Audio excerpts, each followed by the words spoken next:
Tripura da lamdamadugi Yelhoumee singna Mayoknariba Khudong Chadaba Pibamado Manipur Dasu Tarakloi Hainingai Leite Maramaduna EIKHOI PUNNA CHEKSHIN-THOURANG LOUKHATMINNASI HAINA Chief Minister BIREN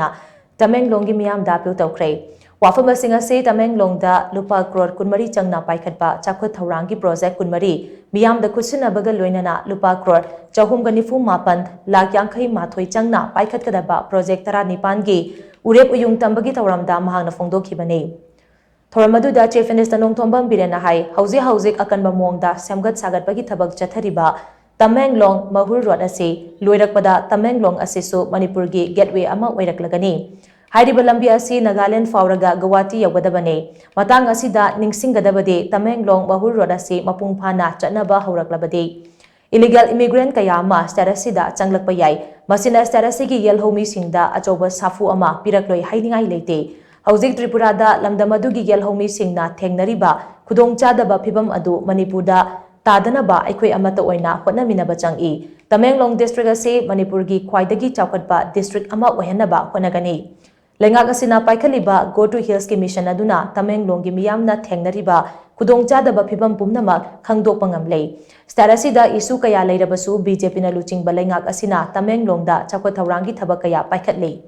Tamenglong Khongsang Road Water supply scheme amade natural football ground na chingba kaya mapung phana loishinba ngamkhre hauzik district asigi yumthong lising kunthra taret romda electric phangdriba se district administration natraga mari leinaba authority da report tawbiyo Manipur gi ching ama song tamge chakhat thaurang chap manaba mongda paikhatkani haina chief minister na makha tana phongdokhi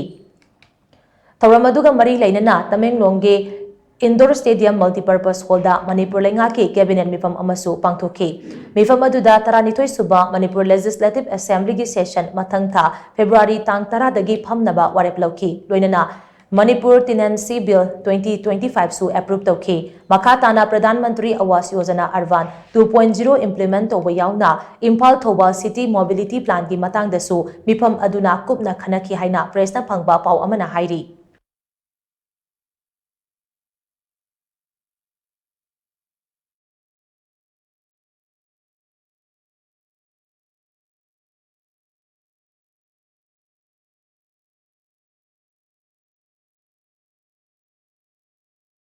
Minutes. Ima market, Abha market, one already inaugurated, one still under construction. Nagaland Khoroga Satabaya ever Tamenglong. Adu Guinea aside, I have the Tamenglong is almost becoming the gateway of Manipur.